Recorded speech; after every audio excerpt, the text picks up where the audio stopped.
ਪਿਛਲੇ ਐਪੀਸੋਡ 'ਚ ਅਸੀਂ ਆਪਣੇ ਬੌਜੀ ਬਾਰੇ ਮੈਂ ਗੱਲ ਕੀਤੀ ਸੀ, ਸਾਧਾਰਨ ਸਿੰਘ ਨਾਵਲਿਸਟ ਦੇ ਬਾਰੇ ਵੀ ਮੈਂ ਉਹਨਾਂ ਨਾਲ ਕਿੰਨਾ ਸਮਾਂ ਗੁਜ਼ਾਰਿਆ ਔਰ ਕਿਹੜੀਆਂ-ਕਿਹੜੀਆਂ ਦਿਲਚਸਪ ਘਟਨਾਵਾਂ ਮੇਰੇ ਜ਼ਿਹਨ 'ਚ ਜਿਹੜੀਆਂ ਹੈਗੀਆਂ ਤੇ ਉਹ ਮੈਂ ਤੁਹਾਡੇ ਨਾਲ ਸਾਂਝੀਆਂ ਕਰ ਰਿਹਾ ਸੀ। ਉਹਦੇ 'ਚੋਂ ਕੁਝ ਰਹਿ ਗਈਆਂ ਸੀ ਤੇ ਉਹ ਮੈਂ ਅੱਜ ਤੁਹਾਡੇ ਨਾਲ ਸ਼ੇਅਰ ਕਰਨਾ ਚਾਹੁੰਦਾ।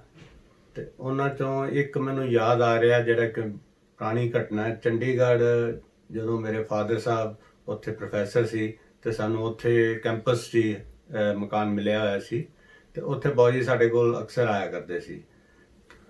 ਤੇ ਉੱਥੇ ਉਹਨਾਂ ਨੇ ਲੰਬੀ ਸੈਰ ਦੀ ਉਹਨਾਂ ਦੀ ਰੂਟੀਨ ਸ਼ੁਰੂ ਤੋਂ ਹੀ ਸੀ ਤੇ ਉਹਨਾਂ ਨੇ ਪੁੱਛਣਾ ਵੀ ਇੱਥੇ ਮੈਂ ਕਿਹੜੇ ਪਾਸੇ ਜਾਵਾਂ, ਨਵਾਂ ਕਿਹੜਾ ਪਾਸਾ ਹੈ। ਤੇ ਉਹਨਾਂ ਨੂੰ ਮਤਲਬ ਗਰੀਬਾਂ ਨਾਲ ਬੜਾ ਮੋਹ ਸੀ ਤੇ ਝੁੱਗੀਆਂ ਚੌਂਪੜੀਆਂ, ਜਿੱਥੇ ਲੇਬਰ ਕਲਾਸ ਦੀਆਂ ਝੁੱਗੀਆਂ ਚੌਂਪੜੀਆਂ ਹੋਣੀਆਂ, ਉਸ ਪਾਸੇ ਨਿਕਲ ਜਾਣਾ। ਫਿਰ ਬਿਜਵਾੜਾ ਉੱਥੇ ਹੁੰਦਾ ਸੀ 23 ਸੈਕਟਰ, ਜਿਹੜਾ ਬਾਅਦ 'ਚ ਬਣ ਗਿਆ ਸੀ। ਉੱਥੇ ਕਾਫੀ ਮੈਂ ਪਹਿਲਾਂ ਵੀ ਜ਼ਿਕਰ ਕਰ ਚੁੱਕਿਆ, ਉੱਥੇ ਜਾਇਆ ਕਰਦੇ ਸੀ। ਫਿਰ ਉਹਨਾਂ ਨੂੰ ਪਤਾ ਲੱਗਿਆ ਵੀ ਇੱਥੇ ਇੱਕ ਯੂਨੀਵਰਸਿਟੀ ਕੈਂਪਸ 'ਚ ਬੋਟੈਨੀਕਲ ਗਾਰਡਨ ਬਣ ਗਿਆ ਹੈ ਤੇ ਮੇਰੇ ਪਿਤਾ ਜੀ ਨੇ ਦੱਸਿਆ ਵੀ ਹਾਂ ਬੋਟੈਨੀਕਲ ਗਾਰਡਨ ਬੜਾ ਸੋਹਣਾ ਬਣ ਗਿਆ ਸੈਰ ਕਰਨ ਲਈ। ਤੇ ਬੌਜੀ ਫਿਰ ਉੱਥੇ ਜਾਣ ਲੱਗ ਪਏ ਰੋਜ਼ਾਨਾ, ਤੇ ਕਦੀ ਮੈਂ ਵੀ ਨਾਲ ਚਲੇ ਜਾਣਾ ਤੇ ਮੈਂ ਦੇਖਣਾ ਵੀ ਬੌਜੀ ਆਪਣੇ ਮਸਤ ਜਾ ਰਹੇ ਆ ਤੇ ਰਸਤੇ 'ਚ ਕੋਈ ਨਾ ਕੋਈ ਮਿਲ ਜਾਣਾ, ਕੋਈ ਸ਼ਰਧਾਲੂ ਉਹਨਾਂ ਦਾ, ਕੋਈ ਪਾਠਕ ਮਿਲ ਜਾਣਾ, ਉਹਨਾਂ ਨੇ ਪੈਰੀ ਹੱਥ ਲਾਣਾ, ਬੌਜੀ ਉਹਨਾਂ ਨਾਲ 5-10 ਮਿੰਟ ਗੱਲਾਂ ਕਰਨੀਆਂ। ਤੇ ਕਾਫੀ ਫੈਨਸ ਉਹਨਾਂ ਦੇ, ਕਾਫੀ ਪਾਠਕ ਸੀਗੇ ਤੇ ਉਹ ਕੋਈ ਸਟੂਡੈਂਟ ਮਿਲ ਜਾਣੇ, ਕੋਈ ਹੋਰ ਮਿਲ ਜਾਣੇ। ਤੇ ਮੈਂ ਨੋਟ ਕਰਦਾ ਰਹਿਣਾ ਤੇ ਬੌਜੀ ਨੇ ਜਦੋਂ ਇਕੱਲੇ ਹੋਣਾ ਤੇ ਉਹਨਾਂ ਨੇ ਕੁਛ ਨਾ ਕੁਛ ਮੂੰਹ 'ਚ ਗੁਣਗੁਣਾਈ ਜਾਣਾ। ਤੇ ਮੈਂ ਕਈ ਵਾਰੀ ਉਹਨੂੰ ਪੁੱਛਣਾ, ਕੋਸ਼ਿਸ਼ ਕਰਨੀ ਵੀ ਪੁੱਛਾਂ ਉਹਨਾਂ ਨੂੰ ਕੀ ਗੁਣਗੁਣਾ ਰਿਹਾ। ਤੇ ਪਰ ਉਹ ਐਸੇ ਮੰਤਰਮੁਗਧ ਹੁੰਦੇ ਸੀ, ਆਪਣੇ ਮੂੰਹ ਧਿਆਨ ਆਪਣਾ ਕੁਛ ਨਾ ਕੁਛ ਗਾਈ ਜਾਂਦੇ ਸੀ। ਤੇ ਉਹ ਫਿਰ ਮੈਂ ਇੱਕ ਵਾਰੀ ਬੜੇ ਧਿਆਨ ਨਾਲ ਕੰਸਨਟਰੇਟ ਕਰਕੇ ਸੁਣਿਆ ਤੇ ਉਹ ਗੁਰਬਾਣੀ ਦੀਆਂ ਤੁਕਾਂ ਹੁੰਦੀਆਂ ਸੀ, ਕੋਈ ਨਾ ਕੋਈ ਸ਼ਬਦ, ਕੁਛ ਨਾ ਕੁਛ ਉਹ ਆਪਣੇ ਜ਼ਿਹਨ 'ਚ ਮਤਲਬ ਕੁਛ ਨਾ ਕੁਛ ਗਾਉਂਦੇ ਰਹਿੰਦੇ ਸੀਗੇ। ਤੇ ਮੈਂ ਮਤਲਬ ਉਹਨਾਂ ਨੂੰ ਡਿਸਟਰਬ ਨਾ ਕਰਨਾ ਵੀ ਮੈਂ ਕਿਉਂ ਵਿਘਨ ਪਾਵਾਂ, ਖਲਲ ਪਾਵਾਂ। ਤੇ ਫਿਰ ਉਹ ਸਾਨੂੰ ਕਿਤੇ ਨਾ ਕਿਤੇ ਰਸਤੇ 'ਚ ਕੋਈ ਟੌਫੀਆਂ ਦੀ ਦੁਕਾਨ ਆਣੀ, ਮੈਂ ਅੱਗੇ ਵੀ ਜ਼ਿਕਰ ਕਰ ਚੁੱਕਾ ਇਹਦਾ। ਉਹਨਾਂ ਨੇ ਸਾਨੂੰ ਬੱਚਿਆਂ ਨੂੰ, ਮੇਰਾ ਬ੍ਰਦਰ ਹੋਣਾ ਨਾਲ ਜਾਂ ਭੈਣਾਂ ਹੋਣੀਆਂ, ਉਹ ਸਾਨੂੰ ਉਹਨਾਂ ਨੇ ਜ਼ਰੂਰ ਉੱਥੋਂ ਲੈ ਕੇ ਦੇਣੀਆਂ। ਤੇ ਬੱਚੋ ਦੱਸੋ ਕਿਹੜੀਆਂ ਟੌਫੀਆਂ, ਕਿਹੜੀਆਂ ਗੋਲੀਆਂ ਤੁਸੀਂ ਖਾਣੀਆਂ, ਚਾਕਲੇਟ ਖਾਣੀਆਂ, ਉਹ ਉਹਨਾਂ ਨੇ ਮਤਲਬ ਸਾਨੂੰ ਲੈ ਕੇ ਦੇਣੀ। ਇਹ ਮੈਨੂੰ ਯਾਦ ਹੈ। ਇੱਕ ਘਟਨਾ ਮੈਨੂੰ ਹੋਰ ਯਾਦ ਆ ਰਹੀ ਹੈ। ਤੇ ਉਦੋਂ ਜਦੋਂ ਸਾਡੇ ਕੋਲ ਉਹਨਾਂ ਆਏ ਹੋਣਾ ਤੇ ਅਸੀਂ ਗਰਮੀ 'ਚ ਪੱਖੇ ਥੱਲੇ ਸਾਰਿਆਂ ਨੇ ਪੈ ਜਾਣਾ ਡਰਾਇੰਗ ਰੂਮ 'ਚ। ਉੱਥੇ ਵੱਖਰੇ ਵੱਖਰੇ ਕਮਰਿਆਂ ਦਾ ਉਦੋਂ ਰਿਵਾਜ਼ ਨਹੀਂ ਸੀ ਹੁੰਦਾ ਤੇ ਉਹ ਇਕੱਠੇ ਅਸੀਂ ਥੱਲੇ ਦਰੀ ਵਿੱਚ ਵਿਛੀ ਹੋਣੀ ਤੇ ਪੱਖਾ ਚੱਲ ਰਿਹਾ ਤੇ ਉਹ ਠੰਡਾ ਕਮਰਾ ਹੁੰਦਾ ਸੀ ਥੱਲੇ ਡਰਾਇੰਗ ਰੂਮ, ਉੱਥੇ ਅਸੀਂ ਬਹਿ ਜਾਣਾ ਤੇ ਬੌਜੀ ਨੇ ਵੀ ਸਾਡੇ ਨਾਲ ਥੱਲੇ ਹੀ ਉਸ ਤਰ੍ਹਾਂ ਦਰੀ ਤੇ ਲੇਟ ਜਾਣਾ। ਤੇ ਉਹ ਭਰਾ ਮੇਰਾ ਛੋਟਾ ਸੀ ਤੇ ਉਹਦੇ ਜੇਬ 'ਚ ਬੰਟੇ ਸੀ ਤੇ ਉਹ ਮੈਨੂੰ ਬੰਟਿਆਂ ਨਾਲ ਮੇਰੇ ਨਾਲ ਖੇਡਣ ਲੱਗਾ ਥੋੜਾ ਜਿਹਾ। ਤੇ ਪਹਿਲਾਂ ਤੇ ਉਹ ਵੱਡੇ ਕਹਿੰਦੇ ਰਹੇ ਆਰਾਮ ਕਰੋ, ਬੌਜੀ ਨੇ ਸੌਣਾ ਹੈਗਾ, ਤੁਸੀਂ ਕਿਉਂ ਤੰਗ ਕਰ ਰਹੇ ਬੌਜੀ ਨੂੰ। ਤੇ ਉਹ ਬਚਪਨ ਹੈ, ਬੱਚੇ ਸ਼ਰਾਰਤਾਂ ਕਰਦੇ ਹੀ ਹੈ। ਤੇ ਉਹ ਬੰਟਿਆਂ ਦੀ ਦਾ ਖੜਾਕ ਉਹਨਾਂ ਨੂੰ ਵੀ ਆ ਗਿਆ ਤੇ ਉਹ ਕਹਿੰਦੇ ਉਹ ਸਾਡੇ ਨਾਲ ਬੰਟਿਆਂ ਨਾਲ ਉਹ ਵੀ ਖੇਡਣ ਲੱਗ ਗਏ ਥੋੜਾ ਉੱਥੇ ਹੀ। ਤੇ ਫਿਰ ਹੌਲੀ ਹੌਲੀ ਉਹਨੇ ਕੀ ਕੀਤਾ, ਬੰਟੇ ਚੁੱਕ ਕੇ ਉਹਨਾਂ ਨੇ ਤੇ ਆਪਣੇ ਮੱਥੇ ਤੇ ਰੱਖੇ। ਕਹਿੰਦੇ ਵੀ ਇਹ ਤੁਸੀਂ ਦੇਖੋ ਮੈਂ ਕੀ ਕਰ ਰਿਹਾ। ਉਹਨਾਂ ਨੇ ਮੱਥੇ ਤੇ ਬੰਡਾ ਇੱਕ ਰੱਖਿਆ, ਫਿਰ ਦੋ ਰੱਖੇ। ਕਹਿੰਦੇ ਇਹ ਦੇਖੋ ਇੱਥੋਂ ਤਿਲਕਦੇ ਨਹੀਂ, ਡਿੱਗਦੇ ਨਹੀਂ, ਤੁਸੀਂ ਕਰਕੇ ਦਿਖਾਓ।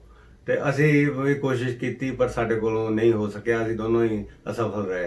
ਤੇ ਮਤਲਬ ਇਸ ਤਰ੍ਹਾਂ ਦੀਆਂ ਨਿੱਕੀਆਂ ਨਿੱਕੀਆਂ ਗੱਲਾਂ, ਨਿੱਕੇ ਨਿੱਕੇ ਉਹਨਾਂ ਨੂੰ ਬੱਚਿਆਂ ਨਾਲ ਇੰਨਾ ਮੋਹ ਸੀ, ਬੱਚਿਆਂ ਨਾਲ ਬਿਲਕੁਲ ਬੱਚੇ ਬਣ ਜਾਂਦੇ ਸੀ। ਉਹ ਇਹ ਨਹੀਂ ਸਮਝਦੇ ਸੀ ਮੈਂ ਕੋਈ ਵੱਡਾ ਨਾਵਲਿਸਟ ਹਾਂ, ਮੈਂ ਕੋਈ ਸ਼ਾਇਰ ਹਾਂ, ਮੈਂ ਕੁਛ ਹਾਂ, ਨਥਿੰਗ। ਉਹਨਾਂ ਨੂੰ ਉਸ ਵੇਲੇ ਉਹ ਲੈਵਲ ਬੱਚਿਆਂ ਵਾਲਾ ਆਪਣਾ ਕਰ ਲੈਂਦੇ ਸੀ ਔਰ ਬੱਚਿਆਂ ਦੇ ਚ ਮਿਟ ਜਾਂਦੇ ਸੀ। ਤੇ ਬੱਚੇ ਇਸੇ ਕਰਕੇ ਉਹਨਾਂ ਨੂੰ ਬਹੁਤ ਪਿਆਰ ਕਰਦੇ ਸੀ, ਮੋਹ ਕਰਦੇ ਸੀ। ਇਹ ਗੱਲ ਮੈਂ ਪਹਿਲਾਂ ਵੀ ਕਰ ਚੁੱਕਾ ਫਰੀਦਨਗਰ ਬਾਰੇ। ਤੇ ਬੱਚੇ ਉਹਨਾਂ ਦੇ ਪਿੱਛੇ ਪਿੱਛੇ ਫਿਰਦੇ ਹੁੰਦੇ ਸੀ, ਜਿੱਥੇ ਵੀ ਇਹ ਵੀ ਬੌਜੀ ਆ ਗਏ, ਬੌਜੀ ਆ ਗਏ। ਤੇ ਉੱਥੇ ਪਾਪਾ ਜੀ ਨੇ ਥੋੜਾ ਜਿਹਾ ਸਾਡੇ ਅੱਗੇ ਗਾਰਡਨ ਜਿਹਾ ਸੀ ਤੇ ਉੱਥੇ ਗਮਲੇ ਰੱਖੇ ਹੋਏ ਸੀਗੇ। ਤੇ ਗਮਲਿਆਂ ਦੇ ਵਿੱਚ ਉਹਨਾਂ ਨੇ ਵਨ ਸਵੰਨੇ ਕੈਕਟਸ ਦੇ ਬੂਟੇ ਲਿਆ ਕੇ ਲਾਏ ਹੋਏ ਸੀ ਗਮਲਿਆਂ 'ਚ। ਤੇ ਬੌਜੀ ਨੇ ਦੇਖਿਆ ਤੇ ਕਹਿੰਦੇ ਕਤਾਰ ਇਹ ਕੈਕਟਸ ਕੰਢੇ ਕਿਉਂ ਲਾਏ ਹੋਏ ਆ, ਇਹਦੀ ਥਾਂ ਕੋ ਫੁੱਲਾਂ ਦੇ ਬੂਟੇ ਲਾ, ਸੋਹਣੇ ਸੋਹਣੇ ਫੁੱਲਾਂ ਦੇ ਖੁਸ਼ਬੂ ਵਾਲੇ ਬੂਟੇ ਲਾ ਇੱਥੇ। ਇਹ ਨਹੀਂ ਚੰਗਾ ਹੁੰਦਾ, ਘਰ ਵਿੱਚ ਕੰਢੇ ਨਹੀਂ ਲਗਾਉਣੇ ਚਾਹੀਦੇ। ਤੇ ਉਹ ਮੈਨੂੰ ਅਜੇ ਤੱਕ ਯਾਦ ਆ ਵੀ ਉਹਨਾਂ ਦੀ ਕਿੰਨੀ ਸੰਵੇਦਨਸ਼ੀਲਤਾ ਸੀ ਜਾਂ ਕਿੰਨਾ ਉਹਨਾਂ ਦਾ ਸੀ ਵੀ ਫੁੱਲਾਂ ਨਾਲ ਪਿਆਰ ਸੀ। ਤੇ ਫੁੱਲ ਹੋਣੇ ਚਾਹੀਦੇ ਘਰ ਵਿੱਚ, ਖੁਸ਼ਬੂਦਾਰ, ਵੰਨ ਸੁਵੰਨੇ, ਰੰਗ ਬਿਰੰਗੇ। ਤੇ ਫਿਰ ਉਸ ਤੋਂ ਬਾਅਦ ਮੇਰੇ ਪਿਤਾ ਜੀ ਨੇ ਉਹ ਕੈਕਟਸ ਪਟਵਾ ਕੇ ਉੱਥੇ ਫੁੱਲਾਂ ਦੇ ਬੂਟੇ ਲਾਏ। ਇਸ ਤਰ੍ਹਾਂ ਨਿੱਕੀਆਂ ਨਿੱਕੀਆਂ ਗੱਲਾਂ ਫਿਰ ਮੈਨੂੰ ਯਾਦ ਆ ਜਦੋਂ ਵੀ ਉਹਨਾਂ ਨੇ ਡਲਹੌਜ਼ੀ ਤੋਂ ਨਾਵਲ ਲਿਖ ਕੇ ਆਉਣਾ ਜਾਂ ਧਰਮਸ਼ਾਲਾ ਜਾਣਾ ਜਾਂ ਕਿਸੇ ਪਹਾੜ ਤੇ ਵੀ ਜਾਣਾ, ਤੇ ਉਹ ਬੱਚਿਆਂ ਨੂੰ ਇਹ ਹੁੰਦਾ ਸੀ ਵੀ ਉਹ ਸਾਡੇ ਲਈ ਉਤੋਂ ਅੰਬ ਪਾਪੜ ਲਿਆਉਣਗੇ। ਉਹ ਮਤਲਬ ਅੰਬ ਪਾਪੜ ਵੀ ਕਿਲੋ ਕਿਲੋ 2-2 ਕਿਲੋ ਵੱਡੇ ਸਾਈਜ਼ ਦੇ ਗੋਲ ਗੋਲ, ਮੈਨੂੰ ਅਜੇ ਤੱਕ ਯਾਦ ਆ ਉਹ ਬਣੇ ਹੁੰਦੇ ਸੀ। ਤੇ ਉਹ ਪੂਰਾ ਪੂਰਾ ਉਹਨਾਂ ਨੇ ਲਿਆਉਣਾ ਚੱਕਾ ਜਿਹਾ। ਤੇ ਅਸੀਂ ਬਸ ਸਾਡੀ ਉਡੀਕ, ਸਾਡੀ ਸ਼ਿੱਦਤ ਨਾਲ ਅਸੀਂ ਉਡੀਕ ਕਰਨਾ ਵੀ ਬਾਊ ਜੀ ਆ ਰਹੇ ਆ ਤੇ ਸਾਡੇ ਲਈ ਅੰਬ ਪਾਪੜ ਲਿਆਉਣਗੇ। ਤੇ ਸਾਨੂੰ ਨਹੀਂ, ਬੱਚਿਆਂ ਨੂੰ ਨਹੀਂ ਸੀ ਪਤਾ ਹੁੰਦਾ ਵੀ ਬਾਊ ਜੀ ਉੱਥੇ ਕੀ ਕਰਨ ਜਾਂਦੇ ਆ ਤੇ ਬਾਊ ਜੀ ਨੇ ਕੀ ਲਿਖ ਕੇ ਲਿਆਉਣਾ, ਬਾਊ ਜੀ ਨੇ ਕਿੰਨਾ ਵੱਡਾ ਕੰਮ ਕਰਕੇ ਆਉਣਾ, ਨਾਵਲ ਲਿਖਣਾ ਜਾਂ ਕਹਾਣੀਆਂ ਲਿਖਣੀਆਂ। ਸਾਡੇ ਵਾਸਤੇ ਤਾਂ ਉਹ ਇੱਕ ਦਾਦਾ ਜੀ ਸੀ, ਜਿਵੇਂ ਆਮ ਬਜ਼ੁਰਗ ਹੁੰਦੇ ਆ। ਤੇ ਅਸੀਂ ਬਸ ਖੁਸ਼ ਹੋਣਾ ਵੀ ਬਾਊ ਜੀ ਨੇ ਸਾਡੇ ਵਾਸਤੇ ਉੱਥੋਂ ਦੀ ਸੌਗਾਤ ਲੈ ਕੇ ਆਉਣੀ ਹੈ, ਤੇ ਉਹ ਸੌਗਾਤ ਅਸੀਂ ਉਡੀਕਦੇ ਰਹਿਣਾ। ਤੇ ਉਹ ਤੇ ਹੁਣ ਬਾਅਦ ਚ ਆ ਕੇ ਪਤਾ ਲੱਗਾ ਵੀ ਹਾਂ ਬਾਊ ਜੀ, ਫਿਰ ਮੈਨੂੰ ਯਾਦ ਹੈ ਬਾਊ ਜੀ ਇੰਨਾ ਲਿਖਦੇ ਆ, ਇੰਨਾ ਨਾਵਲ ਲਿਖੇ ਆ, ਇੰਨੇ ਵੱਡੇ ਆ, ਇੰਨਾ ਮਤਲਬ ਉਹਨਾਂ ਦਾ ਨਾਂ ਹੈ। ਮੈਨੂੰ ਯਾਦ ਹੈ ਵੀ ਅਸੀਂ ਤਾਂ ਉਹਨਾਂ ਨੂੰ ਇੱਕ ਦਾਦਾ ਜੀ ਦੇ ਦੌਰ ਤੇ ਵੀ ਹਾਂ ਸਾਡੇ ਬਜ਼ੁਰਗ ਹੈ, ਸਾਡੇ ਦਾਦਾ ਜੀ ਹੈ, ਗ੍ਰੈਂਡਫਾਦਰ ਹੈ, ਬਸ ਸਾਨੂੰ ਇੰਨਾ ਕੁ ਪਤਾ ਹੁੰਦਾ ਸੀ। ਕਿਉਂਕਿ ਅਜੇ ਸਾਡੀ ਇੰਨੀ ਹੈ ਨਹੀਂ ਸੀ ਵੀ ਅਸੀਂ ਲੈਵਲ ਵੀ ਹਾਂ ਉਹਨਾਂ ਦੇ ਨਾਵਲ ਜਾਂ ਕਹਾਣੀਆਂ ਪੜ੍ਹੀਏ।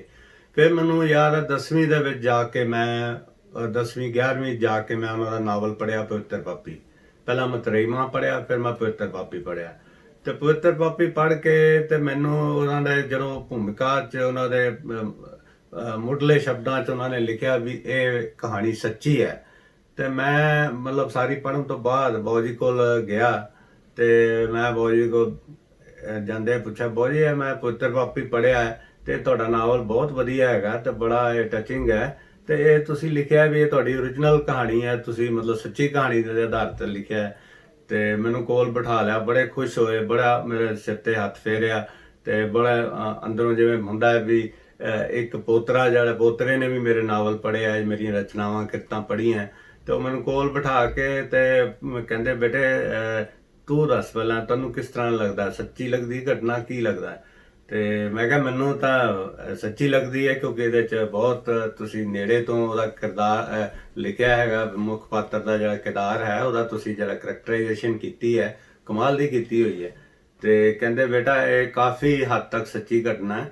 ਇਹ ਜਿਹੜਾ ਕਿਰਦਾਰ ਹੈ ਇਹ ਸਾਡੀ ਦੁਕਾਨ ਹੁੰਦੀ ਸੀ, ਉਹ ਦੁਕਾਨ ਦੇ ਨਾਲ ਹੀ ਨਾ ਇਹਦੀ ਦੁਕਾਨ ਸੀ ਘੜੀ ਸਾਜ਼ ਦੀ, ਤੇ ਇਹ ਉੱਥੇ ਕੰਮ ਕਰਦਾ ਸੀ ਤੇ ਇਹ ਬੈਠਾ ਰਹਿਣਾ, ਉਹਨੇ ਕਾਹਵਾ ਪੀ ਵੀ ਜਾਣਾ, ਚਾਹ ਪੀ ਵੀ ਜਾਣੀ ਤੇ ਸਿਗਰਟਾਂ ਫੂਕੀ ਜਾਣੀਆਂ। ਤੇ ਮੈਂ ਇਹਨੂੰ ਨੋਟ ਕਰਦਾ ਹੁੰਦਾ ਸੀ, ਦੇਖਦਾ ਹੁੰਦਾ ਸੀ। ਤੇ ਇਹ ਕਾਫੀ ਹੱਦ ਤੱਕ ਉਹ ਕਰੈਕਟਰ ਤੇ ਉਹ ਕਹਾਣੀ ਸੱਚੀ ਹੈ। ਪਰ ਕੁਝ ਤੁਹਾਨੂੰ ਪਤਾ ਵੀ ਲੇਖਕ ਜਿਹੜਾ ਉਹਨੇ ਆਪਣੇ ਵੱਲੋਂ ਥੋੜਾ ਜਿਹਾ ਬਣਾਣੀ ਵੀ ਹੁੰਦੀ ਕਹਾਣੀ, ਉਹ ਮੈਂ ਮਤਲਬ ਆਪਣੀ ਜੁਗਤ ਵਰਤੀ ਹੈ। ਤੇ ਅਦਰਵਾਈਜ਼ ਇਹ ਕਾਫੀ ਰੀਅਲ ਮਤਲਬ ਦੇ ਨੇੜੇ ਹੈ ਕਹਾਣੀ। ਤੇ ਮੈਨੂੰ ਬੜਾ ਖੁਸ਼ੀ ਹੋਈ ਬਾਊ ਜੀ ਨੇ ਜਦੋਂ ਮੈਨੂੰ ਸ਼ਾਬਾਸ਼ ਦਿੱਤੀ ਵੀ ਮੈਂ ਪੜ੍ਹਿਆ ਉਹਨਾਂ ਦਾ ਨਾਵਲ। ਤੇ ਮੈਨੂੰ ਉਸ ਤੋਂ ਬਾਅਦ ਮੈਂ ਫਿਰ ਹੌਸਲਾ ਹੋਇਆ, ਮੈਂ ਉਹਨਾਂ ਦੇ ਬਹੁਤ ਸਾਰੇ ਨਾਵਲ ਫਿਰ ਲਗਾਤਾਰ ਪੜ੍ਹਦਾ ਰਿਹਾ, ਕਹਾਣੀਆਂ ਪੜ੍ਹਦਾ ਰਿਹਾ। ਫਿਰ ਸਾਨੂੰ BA ਦੇ ਵਿੱਚ ਉਹਨਾਂ ਦੇ ਨਾਵਲ ਲੱਗਿਆ ਹੋਇਆ ਸੀਗਾ, ਤੇ ਫਿਰ MA ਮੈਂ ਪੰਜਾਬੀ ਕੀਤੀ, ਉਹਦੇ 'ਚ ਉਹਨਾਂ ਦੇ ਨਾਵਲ ਸਾਰੇ ਪੜ੍ਹੇ। ਤੇ ਉਹ ਉਦੋਂ ਪਤਾ ਲੱਗਿਆ ਵੀ ਉਹ ਕਿੱਡੇ ਮਹਾਨ ਨਾਵਲਿਸਟ ਹੈ, ਕਿੱਡੇ ਐਸਟੈਬਲਿਸ਼ਡ ਲੇਖਕ ਹੈ। ਔਰ ਉਹ ਮਤਲਬ ਉਹਨਾਂ ਦੀ ਜਿਹੜੀ ਤੁਲਨਾ ਹੈਗੀ ਹੈ ਉਹ ਪ੍ਰੇਮ ਚੰਦ ਨਾਲ ਜਾਂ ਬਾਹਰ ਦੇ ਰਾਈਟਰਸ ਦੇ ਨਾਲ, ਬਾਲਜ਼ਾਕ ਹੈ ਫ੍ਰੈਂਚ ਰਾਈਟਰ, ਜਾਂ ਹੋਰ ਉਹਨਾਂ ਦੇ ਨਾਲ ਤੁਲਨਾ ਜਿਹੜੀ ਹੈ ਉਹ ਕੀਤੀ ਜਾਂਦੀ ਹੈ। ਤੇ ਉਹ ਬੰਗਲਾ ਦੇ ਬੰਕਮ ਚੰਦਰ ਚੈਟਰਜੀ, ਸ਼ਰਤ ਚੰਦਰ, ਉਹਨਾਂ ਦੇ ਨਾਲ ਇਹਨਾਂ ਦੀ ਤੁਲਨਾ ਕੀਤੀ ਜਾਂਦੀ ਹੈ। ਮੈਂ ਜਦੋਂ 10ਵੀਂ ਦੇ ਪੇਪਰ ਦਿੱਤੇ ਤੇ ਬਾਊ ਜੀ ਬੜੇ ਉਤਸੁਕ ਸੀ, ਮੈਂ ਸਭ ਤੋਂ ਵੱਡਾ ਪੋਤਰਾ ਸੀ ਤੇ ਵੀ ਉਹਨਾਂ ਨੂੰ ਸੀ ਵੀ ਇਹ ਪੇਪਰ ਦੇ ਰਿਹਾ ਬੱਚਾ 10ਵੀਂ ਦਾ। ਉਦੋਂ ਕਾਫੀ ਮਤਲਬ ਮੰਨਿਆ ਜਾਂਦਾ ਸੀ ਵੀ ਇੱਕ ਬੋਰਡ ਦਾ ਇਮਤਿਹਾਨ ਹੈ ਤੇ ਬੜਾ ਵੱਡਾ ਇਮਤਿਹਾਨ ਹੈ। ਤੇ ਉਹ ਮਤਲਬ ਮੈਨੂੰ ਉਹਨਾਂ ਨੇ ਪੁੱਛਦੇ ਰਹੇ, ਪਾਪਾ ਜੀ ਨੂੰ ਪੁੱਛਦੇ ਰਹਿੰਦੇ ਸੀ ਵੀ ਉਹਦੇ ਪੇਪਰ ਕੈਸੇ ਹੋਏ ਕੈਸੇ ਹੋਏ। ਤੇ ਮੈਂ ਪੇਪਰ ਦੇ ਕੇ, ਲਾਸਟ ਪੇਪਰ ਦੇ ਕੇ ਬਾਊ ਜੀ ਨੂੰ ਚਿੱਠੀ ਲਿਖੀ, ਬਾਊ ਜੀ ਮੇਰੇ ਪੇਪਰ ਬਹੁਤ ਵਧੀਆ ਹੋ ਗਿਆ ਤੇ ਮੈਂ ਉਮੀਦ ਹੈ ਚੰਗੇ ਨੰਬਰਾਂ ਨਾਲ ਮੈਂ ਫਸਟ ਡਿਵੀਜ਼ਨ 'ਚ ਪਾਸ ਹੋਵਾਂਗਾ। ਤੇ ਉਹ ਚਿੱਠੀ ਉਹਨਾਂ ਨੇ ਪੜ੍ਹਦੇ ਸਾਰ ਹੀ ਨਾਲ ਦੀ ਨਾਲ ਉਹਨਾਂ ਦਾ ਜਵਾਬ ਆਇਆ। ਉਹ ਮੈਂ ਹੂ ਚਿੱਠੀ ਜਿਹੜੀ ਉਹਨਾਂ ਦੀ ਮੈਂ ਸੁਣਾਉਣ ਲੱਗਾ ਤਾਂ ਤੁਹਾਡੇ ਥੋੜੇ ਉਹਦੇ ਇੰਟਰਸਟ ਵਾਸਤੇ। ਪ੍ਰੀਤਨਗਰ 2/4/1970 ਇਹ ਡੇਟ ਪਾਈ ਹੋਈ ਉੱਤੇ। ਮੇਰੇ ਪਿਆਰੇ ਕਰਮਵੀਰ, ਤੇਰੀ ਪਿਆਰ ਭਰੀ ਚਿੱਠੀ ਮਿਲੀ, ਪੜ੍ਹ ਕੇ ਬਹੁਤ ਹੀ ਖੁਸ਼ੀ ਹੋਈ। ਇਹ ਜਾਣ ਕੇ ਹੋਰ ਵੀ ਖੁਸ਼ੀ ਹੋਈ ਕਿ ਸਾਡੇ ਚਿਰੰਜੀਵ ਬਰਖੁਰਦਾਰ ਦੇ ਪੇਪਰ ਬਹੁਤ ਸ਼ਾਨਦਾਰ ਹੋਏ ਨੇ। ਆਪਣੇ ਰਾਜਕੁਮਾਰ ਪਾਸੋਂ ਸਾਨੂੰ ਇਹੋ ਆਸ਼ਾ ਸੀ। ਵਾਹਿਗੁਰੂ ਕਰੇ ਸਾਡਾ ਲਾਲ ਦਿਨ ਦੂਣੀ ਰਾਤ ਚੌਗਣੀ ਸਫਲਤਾ ਪ੍ਰਾਪਤ ਕਰੇ। ਪਿਆਰ ਨਾਲ ਬੋ ਜੀ। ਭਾਵੇਂ ਇਹ ਛੋਟੀ ਜਿਹੀ ਚਿੱਠੀ ਸੀ, ਸੰਖੇਪ ਜਿਹੀ ਚਿੱਠੀ ਸੀ, ਪਰ ਇਹਦੇ ਅੰਦਰ ਜਿਹੜੇ ਉਹਨਾਂ ਦੇ ਹਾਵ ਭਾਵ ਲੁਕੇ ਹੋਏ ਸੀ, ਬਰਖੁਰਦਾਰ ਤੇ ਸਾਡਾ ਲਾਲ, ਤੇ ਉਹ ਜਿਹੜੇ ਮਤਲਬ ਉਹਨਾਂ ਦੀ ਜਿਹੜੀ ਸ਼ੈਲੀ ਹੈ ਜਾਂ ਉਹਨਾਂ ਦੀ ਲੈਂਗੁਏਜ ਹੈ, ਉਹ ਇੰਨੀ ਤੁਹਾਨੂੰ ਕੀਲ ਲੈਂਦੀ ਸੀ ਵੀ ਮੁਹਾਵਰੇਦਾਰ, ਔਰ ਇੰਨੀ ਮਤਲਬ ਇੰਨੇ ਵਧੀਆ ਵਧੀਆ ਸ਼ਬਦ ਚੁਣਨੇ। ਉਹਨਾਂ ਦੀ ਸ਼ਬਦ ਚੋਣ ਜਿਹੜੀ ਹੈ ਕਮਾਲ ਦੀ ਸੀ।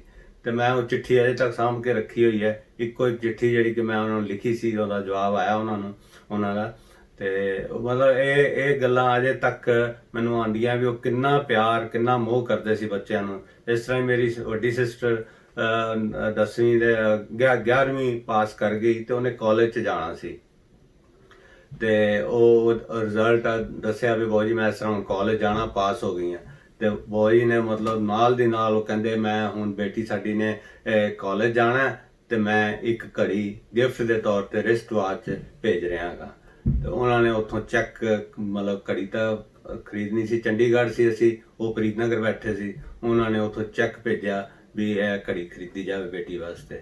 ਸੋ ਇਸ ਤਰ੍ਹਾਂ ਉਹਨਾਂ ਦਾ ਪਿਆਰ, ਉਹਨਾਂ ਦਾ ਮੋਹ ਜਿਹੜਾ ਲਾਜਵਾਬ ਸੀ, ਉਹਦਾ ਕੋਈ ਮੁਕਾਬਲਾ ਨਹੀਂ। ਉਹ ਅਸੀਂ ਕਦੀ ਭੁੱਲ ਹੀ ਨਹੀਂ ਸਕਦੇ। ਬੱਚੇ ਸਾਰੇ ਸਾਡੇ ਜਿੰਨੇ ਵੀ ਹੈ, ਚਾਚੇ ਚਾਚਿਆਂ ਦੇ ਬੱਚੇ, ਭੂਆ ਦੇ ਬੱਚੇ, ਸਾਰੇ ਉਹਨਾਂ ਨੂੰ ਬਹੁਤ ਹੀ ਮੋਹ ਕਰਦੇ।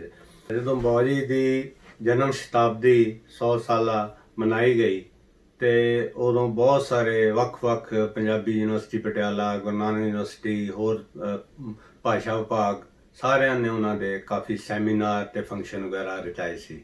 ਉਹਨਾਂ ਦੀ ਯਾਦ ਵਿੱਚ ਪੇਪਰ ਪੜ੍ਹੇ ਗਏ, ਹੋਰ ਉਹਨਾਂ ਦੇ ਮਤਲਬ ਚੇਅਰ ਬਣਾਈ ਗਈ। ਗੁਰੂ ਨਾਨਕ ਯੂਨੀਵਰਸਿਟੀ ਨੇ ਚੇਅਰ ਸਥਾਪਿਤ ਕੀਤੀ ਇਸ ਤਰ੍ਹਾਂ। ਤੇ ਮੈਨੂੰ ਯਾਦ ਆ ਅਸੀਂ ਦੋਸਤ ਮਿੱਤਰ ਸੀ, ਉਦੋਂ ਅਸੀਂ ਇੱਕ ਪਰਚਾ ਕਰਦੇ ਸੀਗੇ। ਹਰਪ੍ਰੀਤ ਸਿੰਘ ਰਾਣਾ ਮੇਰੇ ਨਾਲ ਸੀ। ਅਸੀਂ ਕਿਹਾ ਵੀ ਅਸੀਂ ਵੀ ਬਾਊ ਜੀ ਬਾਰੇ ਕੁਝ ਕਰੀਏ। ਤੇ ਅਸੀਂ ਗੁੰਚਾ ਰਸਾਲਾ ਕਰਦੇ ਸੀ ਤ੍ਰੈਮਾਸਿਕ, ਤੇ ਅਸੀਂ ਉਸ ਗੁੰਚਾ ਦਾ ਇੱਕ ਵਿਸ਼ੇਸ਼ ਅੰਕ ਕੱਢਿਆ ਸੀ ਬਾਊ ਜੀ ਦਾ। ਤੇ ਉਹ ਅਸੀਂ ਵੱਖ-ਵੱਖ ਨਵੇਂ ਲੇਖਕਾਂ ਤੋਂ, ਪੁਰਾਣੇ ਲੇਖਕਾਂ ਤੋਂ ਆਲੋਚਨਾਤਮਕ ਲੇਖ ਲਿਖਵਾਏ, ਨਿੱਜੀ ਔਰ ਆਲੋਚਨਾਤਮਕ ਔਰ ਸਾਰੇ। ਤੇ ਉਹਨਾਂ ਦੀ ਰਚਨਾ ਵੰਨਗੀ ਵੀ ਉਹਦੇ 'ਚ ਪਾਈ ਥੋੜੀ। ਤੇ ਉਹ ਅਸੀਂ ਫਿਰ ਬਾਅਦ ਦੇ ਵਿੱਚ ਉਸੇ ਨੂੰ ਅਸੀਂ ਇੱਕ ਕਿਤਾਬੀ ਰੂਪ ਦਿੱਤਾ ਸੀ, ਜਿਹੜਾ ਕਿ ਜਿਹਦਾ ਅਸੀਂ ਨਾਂ ਰੱਖਿਆ ਸੀ ਨਾਨਕ ਸਿੰਘ ਇੱਕ ਪੁਨਰ ਮੁਲਾਂਕਣ। ਇਹਦੇ ਵਿੱਚ ਅਸੀਂ ਵੱਖ-ਵੱਖ ਰਾਈਟਰਸ ਤੋਂ ਉਹਨਾਂ ਦੇ ਵੱਖ-ਵੱਖ ਕਵਿਤਾ ਬਾਰੇ, ਕਹਾਣੀ ਬਾਰੇ, ਨਾਵਲ ਬਾਰੇ, ਨਾਟਕ ਬਾਰੇ ਲੇਖ ਲਿਖਵਾਏ ਸੀ। ਉਹ ਬਹੁਤ ਹੀ ਚਰਚਿਤ ਹੋਈ ਸੀ ਕਿਤਾਬ। ਬਹੁਤ ਲੋਕਾਂ ਨੇ ਉਹ ਪੜ੍ਹੀ, ਔਰ ਖਾਸ ਤੌਰ ਤੇ ਜਿਹੜੇ ਯੂਨੀਵਰਸਿਟੀ ਦੇ ਰਿਸਰਚ ਸਕਾਲਰਸ ਔਰ ਖੋਜਾਰਥੀ, ਉਹਨਾਂ ਨੇ ਇਸ ਨੂੰ ਬਹੁਤ ਐਪਰੀਸ਼ੀਏਟ ਕੀਤਾ। ਇਸ ਦਾ ਹੁਣ ਨਵਾਂ ਐਡੀਸ਼ਨ ਵੀ ਛਪਿਆ ਹੈਗਾ ਪਿਛਲੇ ਸਾਲ ਹੀ ਛਪਿਆ। ਤੇ ਇਹ ਅਸੀਂ ਉਦੋਂ ਕੰਮ ਕੀਤਾ ਸੀ। ਤੇ ਮੈਨੂੰ ਯਾਦ ਹੈ ਉਹਨਾਂ ਬਾਰੇ ਬਲਵੰਤ ਗਾਰਗੀ ਨੇ ਇੱਕ ਜਗ੍ਹਾ ਲਿਖਿਆ ਸੀ, ਜੋ ਮੈਂ ਪੜ੍ਹਿਆ। ਬਲਵੰਤ ਗਾਰਗੀ ਕਹਿੰਦਾ ਵੀ ਨਾਨਕ ਸਿੰਘ ਨਾਵਲਿਸਟ ਇੱਕ ਐਸੀ ਸ਼ਖਸੀਅਤ, ਐਸਾ ਲੇਖਕ ਹੈ ਜਿਹੜਾ ਕਿ ਉਹਦੇ ਨਾਲ ਦਾ ਕੋਈ ਨਾਵਲਿਸਟ ਅਜੇ ਤੱਕ ਪੈਦਾ ਨਹੀਂ ਹੋਇਆ। ਤੇ ਉਹ ਕਹਿੰਦਾ ਮੈਂ ਉਹਨਾਂ ਨੂੰ 3 ਵਾਰੀ ਨਿੱਜੀ ਤੌਰ ਤੇ ਮਿਲਣ ਗਿਆ। ਇੱਕ ਵਾਰੀ ਮੈਂ ਸਵੇਰੇ ਗਿਆ ਤੇ ਉਸ ਵੇਲੇ ਵੀ ਉਹ ਆਪਣੇ ਤਕੀਏ ਦੀ ਢੋ ਲਾ ਕੇ ਤੇ ਬੋਰਡ ਆਪਣੇ ਗੋਡਿਆਂ ਤੇ ਰੱਖ ਕੇ ਤੇ ਕਾਗਜ਼ ਰੱਖ ਕੇ ਤੇ ਲਿਖ ਰਹੇ ਸੀ। ਤੇ ਮੈਂ ਫਿਰ ਇੱਕ ਵਾਰੀ ਮੈਨੂੰ ਮੌਕਾ ਮਿਲਿਆ, ਮੈਂ ਦੁਪਹਿਰੇ ਗਿਆ ਤੇ ਉਹ ਉਸ ਟਾਈਮ ਹੀ ਉਹ ਬੈਠੇ ਉਸੇ ਪੋਜ਼ ਦੇ ਵਿੱਚ ਬੈਠੇ ਉਹ ਲਿਖ ਰਹੇ ਸੀ। ਕਹਿੰਦਾ ਇੱਕ ਵਾਰੀ ਮੈਂ ਸ਼ਾਮੀ ਗਿਆ ਤੇ ਉਸ ਵਕਤ ਵੀ ਉਹ ਲਿਖ ਰਹੇ ਸੀ ਉਸੇ ਪੋਜ਼ ਦੇ ਵਿੱਚ। ਤੇ ਕਹਿੰਦਾ ਮੈਂ ਕਿਹਾ ਵੀ ਨਾਨਕ ਸਿੰਘ ਜਿਹੜਾ ਕਿ ਇੰਨਾ ਕੰਮ ਕਰਦਾ ਹੈ, ਇੰਨਾ ਲਿਖਦਾ ਹੈ, ਤੇ ਉਹਦਾ ਕੋਈ ਮੁਕਾਬਲਾ ਨਹੀਂ ਕਰ ਸਕਦਾ। ਤੇ ਉਹ ਲੋਕ ਕਹਿੰਦੇ ਸੀ, ਬਹੁਤ ਸਾਰੇ ਲੇਖਕ ਕਹਿੰਦੇ ਸੀ ਮੈਂ ਐਤਕੀ ਨਾਵਲ ਲਿਖਾਂਗਾ, ਇਸ ਸਾਲ ਮੈਂ ਨਾਵਲ ਲਿਖਾਂਗਾ ਜਿਹੜਾ ਬਹੁਤ ਉੱਚ ਪਾਏ ਦਾ ਹੋਏਗਾ, ਬੱਲੇ ਬੱਲੇ ਹੋ ਜਾਏਗਾ। ਤੇ ਕਹਿੰਦਾ ਉਹ ਲੋਕ ਆਪਣੇ ਦੰਦ ਹੀ ਕਰੀਚਦੇ ਰਹਿ ਗਏ ਤੇ ਉਹ ਮਤਲਬ ਲਿਖ ਨਾ ਸਕੇ, ਤੇ ਨਾਨਕ ਸਿੰਘ ਲਿਖਦਾ ਰਿਹਾ। ਕਿਸੇ ਦੀ ਉਹਨੂੰ ਪਰਵਾਹ ਨਹੀਂ ਸੀ, ਉਹਨੂੰ ਕਿਸੇ ਆਲੋਚਕਾਂ ਦੀ ਤੱਕ ਨਹੀਂ ਹੁੰਦੀ ਸੀ ਵੀ ਉਹ ਮੇਰੇ ਬਾਰੇ ਕੀ ਕਹਿੰਦੇ ਆ ਤੇ ਕੀ ਲਿਖਦੇ ਆ। ਕ੍ਰਿਟਿਸਿਜ਼ਮ ਹੁੰਦਾ ਰਿਹਾ ਉਹਨਾਂ ਦੇ ਅਗੇਂਸਟ ਵੀ ਲੋਕ ਲਿਖਦੇ ਰਹੇ ਵੀ ਉਹ ਬੜਾ ਮਤਲਬ ਆਦਰਸ਼ਵਾਦੀ ਹੈ ਔਰ ਬੜਾ ਭਾਵਕ ਕਿਸਮ ਦਾ ਹੈ ਔਰ ਇਸਤਰੀਆਂ ਬਾਰੇ ਜ਼ਿਆਦਾ ਲਿਖਦਾ ਹੈ, ਔਰਤਾਂ ਦੇ ਹੱਕ 'ਚ ਲਿਖਦਾ ਹੈ। ਤੇ ਲੇਕਿਨ ਇਹ ਹੈ ਵੀ ਉਹਨਾਂ ਨੇ ਕਿਸੇ ਦੀ ਪਰਵਾਹ ਨਹੀਂ ਕੀਤੀ, ਉਹ ਲਿਖਦੇ ਰਹੇ ਤੇ ਅੰਤ ਨੂੰ ਤੁਸੀਂ ਹੁਣ ਦੇਖ ਲਓ ਵੀ ਉਹਨਾਂ ਦੇ ਬਰਾਬਰ ਦਾ ਕੋਈ ਨਾਵਲਿਸਟ ਪੰਜਾਬੀ ਵਿੱਚ ਨਹੀਂ ਹੈਗਾ। ਇਸ ਤਰ੍ਹਾਂ ਇੱਕ ਜਗ੍ਹਾ ਡਾਕਟਰ ਸਤਿੰਦਰ ਸਿੰਘ ਨੂਰ ਲਿਖ ਰਿਹਾ ਹੈ ਤੇ ਉਹ ਕਹਿੰਦਾ ਵੀ ਅਸੀਂ ਇਸ ਕਿਤਾਬ ਦੇ ਵਿੱਚ ਉਹ ਆਰਟੀਕਲ ਵੀ ਸ਼ਾਮਿਲ ਕੀਤਾ। ਉਹ ਕਹਿੰਦਾ ਮੈਨੂੰ ਯਾਦ ਹੈ ਵੀ ਅਸੀਂ ਛੋਟੇ ਹੁੰਦੇ ਸੀ, ਅੰਮ੍ਰਿਤਸਰ ਰਹਿੰਦੇ ਸੀ ਤੇ ਪੰਜਾਬ ਸਿੰਘ ਦੀ ਗਲੀ, ਉੱਥੇ ਹੀ ਸਰ ਨਾਨਕ ਸਿੰਘ ਹੋਰੀ ਰਹਿੰਦੇ ਸੀ। ਤੇ 1947 ਦੇ ਜਦੋਂ ਦੰਗੇ ਹੋਏ ਆ ਤੇ ਅਸੀਂ ਉੱਥੇ ਸਾਡਾ ਜਿਹੜਾ ਮਹੱਲਾ ਸੀ ਉੱਥੇ ਵੱਡਾ ਸਾਰਾ ਗੇਟ ਸੀ, ਉਹ ਗੇਟ ਬੰਦ ਕਰ ਦਿੰਦੇ ਸੀ ਤਾਂ ਕਿ ਬਾਹਰ ਨਾ ਕੋਈ ਜਾਵੇ ਤੇ ਨਾ ਹੀ ਕੋਈ ਆਵੇ, ਤੇ ਕਤਲੇਆਮ ਹੋ ਰਿਹਾ ਸੀ ਬਾਹਰ ਬਾਜ਼ਾਰਾਂ ਦੇ ਵਿੱਚ। ਤੇ ਕਹਿੰਦਾ ਵੀ ਅਸੀਂ ਉੱਥੇ ਬੈਠੇ ਬੱਚਿਆਂ ਨੇ ਬੰਟੇ ਖੇਡਣੇ ਜਾਂ ਟਾਈਮ ਪਾਸ ਕਰਨਾ, ਸਕੂਲ 'ਚ ਪੜ੍ਹਦੇ ਸੀ ਅਸੀਂ। ਤੇ ਇੱਕ ਬਜ਼ੁਰਗ ਬਾਬਾ ਉਹ ਵੀ ਆ ਕੇ ਸਾਡੇ ਨਾਲ ਬੰਟੇ ਖੇਡਣ ਲੱਗ ਜਾਣਾ ਤੇ ਅਸੀਂ ਉਹ ਇੰਨਾ ਉਹਨੂੰ ਪਿਆਰ ਕਰਦੇ ਸੀ ਵੀ ਉਹ ਬੰਟੇ ਸਾਡੇ ਲਈ ਆਪ ਲਿਆ ਕੇ ਦਿੰਦਾ ਸੀ, ਲਓ ਬੰਟੇ ਲਓ। ਤੇ ਉਹ ਬੱਚੇ ਇੰਨਾ ਉਹਨੂੰ ਪਿਆਰ ਕਰਦੇ ਸੀ ਤੇ ਉਹ ਇੱਕ ਜਦੋਂ ਇੰਨਾ ਕਤਲੇਆਮ ਹੋ ਰਿਹਾ ਸੀ ਬਾਹਰ ਬਾਜ਼ਾਰਾਂ 'ਚ ਗਲੀਆਂ 'ਚ, ਤੇ ਉਹਦਾ ਹਸ਼ਰ ਅਸੀਂ ਦੇਖਿਆ ਵੀ ਉਹ ਬਾਹਰ ਨੂੰ ਭੱਜਣ ਨੂੰ ਕਰਦਾ ਸੀ ਤੇ ਆਪਣੇ ਕੱਪੜੇ ਤੱਕ ਉਹ ਪਾੜਨ ਲੱਗ ਜਾਂਦਾ ਸੀ ਵੀ ਇਹ ਕੀ ਹੋ ਰਿਹਾ, ਖੂਨ ਖਰਾਬਾ ਹੋ ਰਿਹਾ, ਇੰਨਾ ਕਤਲੇਆਮ ਹੋ ਰਿਹਾ। ਤੇ ਬਾਅਦ 'ਚ ਸਾਨੂੰ ਪਤਾ ਲੱਗਿਆ ਇਹ ਸਰਦਾਰ ਨਾਨਕ ਸਿੰਘ ਨਾਵਲਿਸਟ ਸੀ। ਤੇ ਮੈਂ ਫਿਰ ਕਹਿੰਦੇ ਵੀ ਉਹਨਾਂ ਦੇ ਬਾਅਦ 'ਚ ਨਾਵਲ ਪੜ੍ਹਾਉਂਦਾ ਵੀ ਰਿਹਾ। ਪ੍ਰੋਫੈਸਰ ਸੀ ਸਤਿੰਦਰ ਸਿੰਘ ਨੂਰ ਦਿੱਲੀ ਯੂਨੀਵਰਸਿਟੀ 'ਚ, ਤੇ ਕਹਿੰਦਾ ਮੈਂ ਖੂਨ ਦੇ ਸੋਲੇ ਤੇ ਇਹ ਸਾਰੇ ਨਾਵਲ ਜਿਹੜੇ ਮੈਂ ਪੜ੍ਹੇ ਤੇ ਮੈਂ ਦੇਖਿਆ ਵੀ ਉਹੀ ਦ੍ਰਿਸ਼ ਸਾਰਾ ਉਹਨਾਂ ਨੇ ਉਹਦੇ ਚਿੱਤਰਿਤ ਕੀਤਾ ਹੈ, ਡਿਸਕ੍ਰਿਪਸ਼ਨ ਕੀਤੀ ਹੈ। ਸੋ ਇਸ ਤਰ੍ਹਾਂ ਮੈਨੂੰ ਇੱਕ ਵਾਰੀ ਡਾਕਟਰ ਸੁਰਜੀਤ ਸਿੰਘ ਸੇਠੀ ਪੰਜਾਬੀ ਯੂਨੀਵਰਸਿਟੀ ਸੀਗੇ ਤੇ ਨਾਟਕਕਾਰ ਬਹੁਤ ਵੱਡੇ, ਉਹ ਇੱਕ ਵਾਰੀ ਅਸੀਂ ਬੈਠੇ ਸੀ ਤੇ ਮੈਨੂੰ ਕਹਿੰਦੇ ਕਰਮਵੀਰ ਮੈਨੂੰ ਯਾਦ ਹੈ ਵੀ ਮੈਂ ਕਲਕੱਤੇ ਗਿਆ ਸੀ ਹੋਰਾਂ ਨਾਲ ਤੇ ਉੱਥੇ ਕੋਈ ਕਾਨਫਰੰਸ ਸੀ ਤੇ ਉਸ ਤੋਂ ਬਾਅਦ ਇੱਕ ਲੇਖਕਾ ਉੱਥੋਂ ਦੀ ਬੰਗਲਾ ਦੀ मेरे को आई तो कहती सेठी साहब मैं आपसे एक बात करना चाहती हूँ। तो कहते मैं क्या करो, कीजिए ज़रूर कीजिए। तो कहती भी मैं पूछना चाहती हूँ आज पंजाबी का नानक सिंह कौन है, पंजाबी साहित्य का नानक सिंह कौन है। तो कहता मैं ਉਹਦੇ ਮੂੰਹ ਵੱਲ ਦੇਖੀ ਜਾਵਾਂ ਤੇ ਮੈਂ ਹੁਣ ਕੀ ਜਵਾਬ ਦਿਆਂ ਇਹਨੂੰ ਲੇਡੀ ਨੂੰ ਵੀ ਇਸ ਵੇਲੇ ਕੌਣ ਹੈ ਪੰਜਾਬੀ ਸਾਹਿਤ ਦਾ ਤੇ ਪੰਜਾਬੀ ਨਾਵਲ ਦਾ ਨਾਨਕ ਸਿੰਘ ਕੌਣ ਹੈ, ਕਿਉਂਕਿ ਉਹਨਾਂ ਦੀ ਕਹਿੰਦਾ ਉਦੋਂ ਡੈਥ ਹੋ ਚੁੱਕੀ ਸੀ ਨਾਨਕ ਸਿੰਘ ਹੋਰਾਂ ਦੀ। ਤੇ ਮੈਂ ਬੜਾ ਸੋਚ ਕੇ ਵੀ ਮੈਨੂੰ ਉਹਨਾਂ ਦੇ ਪਾਏ ਦਾ ਉਹਨਾਂ ਦੇ ਲੈਵਲ ਦਾ ਕੋਈ ਨਾਵਲਿਸਟ ਨਹੀਂ ਨਜ਼ਰ ਆ ਰਿਹਾ ਸੀ। ਸੋ ਇਹ ਇੱਕ ਗੱਲ ਘਟਨਾ ਮੈਨੂੰ ਅਜੇ ਤੱਕ ਯਾਦ ਹੈ, ਉਹਦੇ 'ਚ ਕਿੰਨੀ ਮਤਲਬ ਹੈ ਵੇਟੇਜ ਹੈ ਉਹਦਾ, ਸੋ ਵੇਟ ਹੈ ਉਹਦਾ। ਇਸ ਤਰ੍ਹਾਂ ਹੀ ਸਾਡੇ ਬਹੁਤ ਹਰਮਨ ਪਿਆਰੇ ਨਾਵਲਿਸਟ ਜਸਵੰਤ ਸਿੰਘ ਕੰਵਲ ਨੇ ਇੱਕ ਜਗ੍ਹਾ ਲਿਖਿਆ ਹੈ, ਕਹਿੰਦੇ ਵੀ ਜਦੋਂ ਮੈਂ ਪਹਿਲਾ ਨਾਵਲ ਮੇਰਾ ਪਾਲੀ ਲਿਖਿਆ ਮੈਂ ਤੇ ਉਹ ਉਹਨਾਂ ਨੇ ਪੜ੍ਹ ਕੇ ਸਰ ਨਾਨਕ ਸਿੰਘ ਨਾਵਲਿਸਟ ਨੇ ਪੜ੍ਹ ਕੇ ਮੇਰੇ ਕੋਲ ਖੁਦ ਚਰਨ ਪਾਏ ਤੇ ਮੇਰੇ ਕੋਲ ਆ ਕੇ ਕਹਿੰਦੇ ਬਈ ਤੈਨੂੰ ਬਹੁਤ ਵਧਾਈ। ਤੇ ਉਹਨਾਂ ਨੇ ਮੈਨੂੰ ਥਾਪੜਾ ਦਿੱਤਾ ਤੇ ਉਹਨਾਂ ਨੇ ਮੈਨੂੰ ਇਹ ਵੀ ਕਿਹਾ ਵੀ ਤੂੰ ਸਾਧਨਾ ਜਾਰੀ ਰੱਖ ਤੇ ਤੂੰ ਬਹੁਤ ਅੱਗੇ ਤੱਕ ਜਾਏਗਾ। ਤੇ ਕਹਿੰਦੇ ਵੀ ਉਹ ਮੇਰੇ ਲਈ ਇੰਨੀ ਹੱਲਾਸ਼ੇਰੀ ਸੀ ਵੀ ਐਡਾ ਵੱਡਾ ਨਾਵਲਿਸਟ ਸਰ ਨਾਨਕ ਸਿੰਘ ਮੈਨੂੰ ਆ ਕੇ ਮੈਨੂੰ ਸ਼ਾਬਾਸ਼ ਦੇ ਰਹੇ ਆ ਤੇ ਮੇਰਾ ਇੰਨੀ ਹੌਸਲਾ ਅਫਜ਼ਾਈ ਕਰ ਰਹੇ ਆ ਤੇ ਮੈਂ ਉਸ ਤੋਂ ਬਾਅਦ ਪਿੱਛੇ ਮੁੜ ਕੇ ਨਹੀਂ ਦੇਖਿਆ। ਤੇ ਇਹ ਕਿੱਡੀ ਇੱਕ ਮਤਲਬ ਵੱਡੀ ਗੱਲ ਹੈ ਵੀ ਇੱਕ ਵੱਡਾ ਨਾਵਲਿਸਟ ਜਿਹੜਾ ਛੋਟੇ ਨਾਵਲਿਸਟ ਨੂੰ ਜਿਹੜਾ ਇਹ ਪੁੰਗਰ ਰਿਹਾ ਤੇ ਉਹ ਉਸ ਨੂੰ ਸ਼ਾਬਾਸ਼ ਦੇਣ, ਉਸ ਨੂੰ ਉਹਦੇ ਕੋਲ ਜਾ ਰਿਹਾ, ਹੱਲਾਸ਼ੇਰੀ ਦੇਣ ਜਾ ਰਿਹਾ ਵੀ ਤੂੰ ਹੋਰ ਲਿਖ, ਵਧੀਆ ਲਿਖ।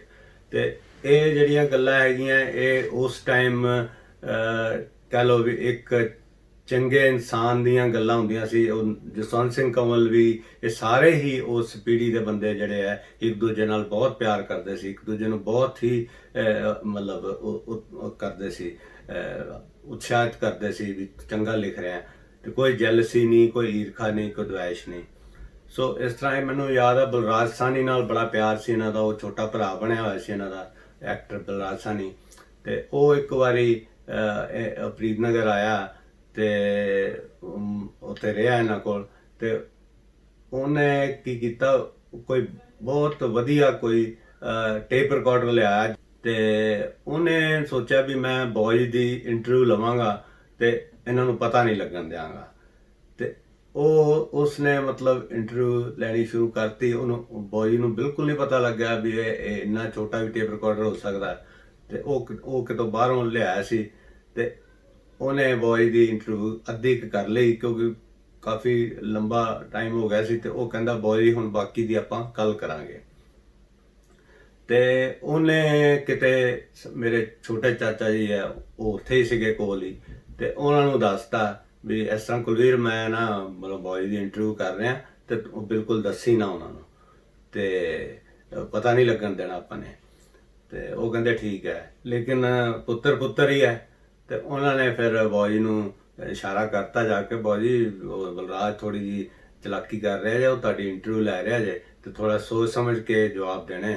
ਤੇ ਕਹਿੰਦੇ ਉਹ ਬॉयਜ਼ ਨੂੰ ਪਤਾ ਲੱਗ ਗਿਆ। ਉਹ ਨੈਕਸਟ ਡੇ ਜਦੋਂ ਇੰਟਰਵਿਊ ਕਰਨ ਆਇਆ ਤੇ ਉਹ ਬਲਰਾਜ ਨੂੰ ਬੜੇ ਪਿਆਰ ਨਾਲ ਥਾਪੜਾ ਦੇ ਕੇ ਕਹਿੰਦੇ, ਬਲਰਾਜ ਤੂੰ ਬੜਾ ਸ਼ੈਤਾਨ ਹੈ, ਬੜਾ ਤੂੰ ਚਲਾਕ ਹੈ, ਤੇ ਤੂੰ ਬਿਨਾਂ ਦੱਸੇ ਮੈਨੂੰ ਇੰਟਰਵਿਊ ਕਰ ਰਿਹਾ ਮੇਰੀ। ਤੇ ਉਹ ਕਹਿੰਦੇ, ਉਹ ਬਲਰਾਜ ਸਾਹਨੀ ਨੇ ਆਪਣੇ ਜ਼ਿਕਰ ਕੀਤਾ ਇਸ ਗੱਲ ਦਾ ਵੀ ਕਹਿੰਦੇ ਫਿਰ ਮੈਂ ਕੱਚਾ ਜਿਹਾ ਪੈ ਗਿਆ ਤੇ ਮੈਂ ਕੁਲਵੀਰ ਵੱਲ ਦੇਖਾਂ ਵੀ ਤੂੰ ਮਤਲਬ ਇਹ ਕੀਤੀ ਗੜਬੜ। ਤੇ ਸੋ ਉਹ ਇੰਨਾ ਪਿਆਰ, ਇੰਨਾ ਮੋਹ ਸੀ ਉਹਨਾਂ ਨਾਲ ਬਲਰਾਜ ਦਾ ਤੇ ਆਪਸ ਇਹਨਾਂ ਦਾ। ਤੇ ਚਿੱਠੀਆਂ ਲਿਖਣੀਆਂ ਉਹਨਾਂ ਨੇ, ਇੰਨੀਆਂ ਢੇਰਾਂ ਦੀ ਢੇਰ ਚਿੱਠੀਆਂ ਇੱਕ ਦੂਜੇ ਨਾਲ ਐਕਸਚੇਂਜ ਹੋਣੀਆਂ। ਤੇ ਬਲਰਾਜ ਭਾਵੇਂ ਬਿਜ਼ੀ ਸੀ, ਐਕਟਰ ਸੀ, ਕਈ ਫਿਲਮਾਂ 'ਚ ਐਟ ਅ ਟਾਈਮ ਕੰਮ ਕਰਦਾ ਸੀ, ਮਤਲਬ ਉਹਦੇ ਕੋਲ ਟਾਈਮ ਨਹੀਂ ਸੀ ਹੁੰਦਾ ਸ਼ੂਟਿੰਗ ਦੇ ਵੇਲੇ। ਫਿਰ ਉਹਨੇ ਸੌਰੀ ਮੰਗਣੀ ਵੀ ਮੈਂ ਮਤਲਬ ਤੁਹਾਨੂੰ ਜਵਾਬ ਨਹੀਂ ਦੇ ਸਕਿਆ ਜਲਦੀ। ਤੇ ਇਸ ਤਰ੍ਹਾਂ ਉਹਨਾਂ ਦਾ ਪਿਆਰ ਬਹੁਤ ਜ਼ਿਆਦਾ ਸੀ। ਇੱਕ ਵਾਰੀ ਬॉयਜ਼ ਨੂੰ ਇੱਕ ਚਿੱਠੀ ਆਈ, ਚਿੱਠੀਆਂ ਤਾਂ ਬਹੁਤ ਆਉਂਦੀਆਂ ਸੀ ਪਾਠਕਾਂ ਦੀਆਂ, ਬਹੁਤ ਉਹਨਾਂ ਨੂੰ ਪਿਆਰ ਕਰਦੇ ਸੀ ਤੇ ਉਹਨਾਂ ਦੇ ਮਤਲਬ ਫੈਨਸ ਇੰਨੇ ਸੀਗੇ ਦੂਰ ਦੂਰ ਤੱਕ ਬੈਠੇ ਹੋਏ। ਤੇ ਇੱਕ ਵਾਰੀ ਬॉयਜ਼ ਦੀ ਡਾਕ 'ਚ ਚਿੱਠੀ ਆਈ ਤੇ ਉਹ ਕਿਸੇ ਲੇਡੀ ਦੀ ਚਿੱਠੀ ਸੀ ਤੇ ਉਹਦੇ 'ਚ ਉਹਨੇ ਕਿਹਾ, ਬॉयਜ਼ ਮੈਂ ਤੁਹਾਡਾ ਇੱਕ ਨਾਵਲ ਹਿੰਦੀ 'ਚ ਪੜ੍ਹਿਆ ਤੇ ਉਹ ਤੁਹਾਡੇ ਗਰੀਬ ਦੀ ਦੁਨੀਆ ਨਾਵਲ ਦਾ ਹੂ ਟ੍ਰਾਂਸਲੇਸ਼ਨ ਹੈ, ਅਨੁਵਾਦ ਹੈ। ਤੇ ਇਹਦੇ ਉੱਤੇ ਨਾਂ ਨਹੀਂ ਦਿੱਤਾ ਹੋਇਆ ਤੁਹਾਡਾ, ਨਾ ਉੱਥੇ ਕੋਈ ਸੁਮਨ, ਖੇਮਚੰਦ ਸੁਮਨ ਲਿਖਿਆ ਹੋਇਆ ਹੈ। ਤੇ ਮੈਂ ਬੜੀ ਹੈਰਾਨ ਹੋਈ, ਕਹਿੰਦੀ ਵੀ ਮੈਂ ਪੜ੍ਹਿਆ, ਗਰੀਬ ਦੀ ਦੁਨੀਆ ਵੀ ਪੜ੍ਹਿਆ ਹੋਇਆ ਸੀ, ਇਹ ਵੀ ਪੜ੍ਹਿਆ, ਤੇ ਹੂ ਇਹ ਤਾਂ ਸਾਰੀ ਨਕਲ ਮਤਲਬ ਅਨੁਵਾਦ ਕੀਤਾ ਹੋਇਆ ਉਹਨੇ, ਤੇ ਨਾਂ ਤੁਹਾਡਾ ਹੈ ਹੀ ਨਹੀਂ। ਤੇ ਮੈਂ ਤੁਹਾਨੂੰ ਉਹ ਨਾਵਲ ਦੀ ਕਾਪੀ ਰਜਿਸਟਰਡ ਪੋਸਟ ਰਾਹੀਂ ਨਾਲ ਭੇਜ ਰਹੀ ਹਾਂ। ਤੇ ਬॉयਜ਼ ਨੇ ਪੜ੍ਹ ਕੇ ਤੇ ਗੱਲ ਕੀਤੀ। ਸਾਰੇ 5 ਪੁੱਤਰ ਆ ਉਹਨਾਂ ਦੇ, ਉਹ ਛੋਟਾ ਤੇ ਕੁਲਵੀਰ ਸਿੰਘ ਤੇ ਛੋਟੇ ਸੀ, ਚਾਰਾਂ ਨੂੰ ਬਿਠਾ ਕੇ ਗੱਲ ਕੀਤੀ ਵੀ ਇਸ ਤਰ੍ਹਾਂ ਇਹ ਚਿੱਠੀ ਆਈ ਹੈ ਤੇ ਕੀ ਇਹ ਕੀਤਾ ਜਾਵੇਗਾ। ਤੇ ਸਾਰਿਆਂ ਨੇ ਕਿਹਾ, ਬॉयਜ਼ ਇਹ ਤਾਂ ਬਹੁਤ 420 ਦਾ ਕੇਸ ਹੈਗਾ, ਇਸ ਬੰਦੇ ਨੇ ਇਹ ਤੁਹਾਡੇ ਨਾਲ ਬਹੁਤ ਧੋਖਾ ਕੀਤਾ। ਤੇ ਕਹਿੰਦੇ ਬॉयਜ਼ ਨੇ, ਪਾਪਾ ਜੀ ਦੱਸਦੇ ਸੀ, ਕਹਿੰਦੇ ਬॉयਜ਼ ਨੇ ਨਾਰਮਲ ਲਿਆ, ਕਹਿੰਦੇ ਫਿਰ ਕੀ ਹੈ, ਠੀਕ ਹੈ, ਉਸ ਬੰਦੇ ਨੂੰ ਆਪਾਂ ਪੁੱਛ ਲੈਂਦੇ ਹਾਂ, ਕੋਈ ਗੱਲ ਨਹੀਂ, ਕੇਸ ਕੂਸ ਨਹੀਂ ਅਜੇ ਕਰਨਾ। ਤੇ ਕਹਿੰਦੇ ਵੀ ਉਹਨਾਂ ਨੇ ਸਾਰੇ ਭਰਾਵਾਂ ਨੇ ਰਲ ਕੇ, ਨੇੜੇ ਕੋਈ ਵਕੀਲ ਵਾਕਫ ਸੀ, ਉਹਨੂੰ ਪੁੱਛਿਆ ਤੇ ਉਹ ਕਹਿੰਦਾ ਤੇ ਬੜਾ ਸੋਲਿਡ ਕੇਸ ਹੈਗਾ, ਇਹ ਤਾਂ ਬੰਦੇ ਨੇ ਹਾਰ ਹੀ ਜਾਣਾ ਕੇਸ ਤੇ ਆਪਾਂ ਉਹ ਤੋਂ ਮੁਆਵਜ਼ਾ ਵੀ ਲੈਂਦੇ ਹਾਂ ਤੇ ਉਹਦੇ ਕੋਲ ਮਾਫੀਨਾਮਾ ਵੀ ਲੈਂਦੇ ਹਾਂ। ਤੇ ਇਹ ਤਾਂ ਕੇਸ ਦੇ ਵਿੱਚ ਜੁਰਮਾਨਾ ਵੀ ਹੋ ਸਕਦਾ ਤੇ ਜੇਲ੍ਹ ਵੀ ਹੋ ਸਕਦੀ ਉਸ ਬੰਦੇ ਨੂੰ।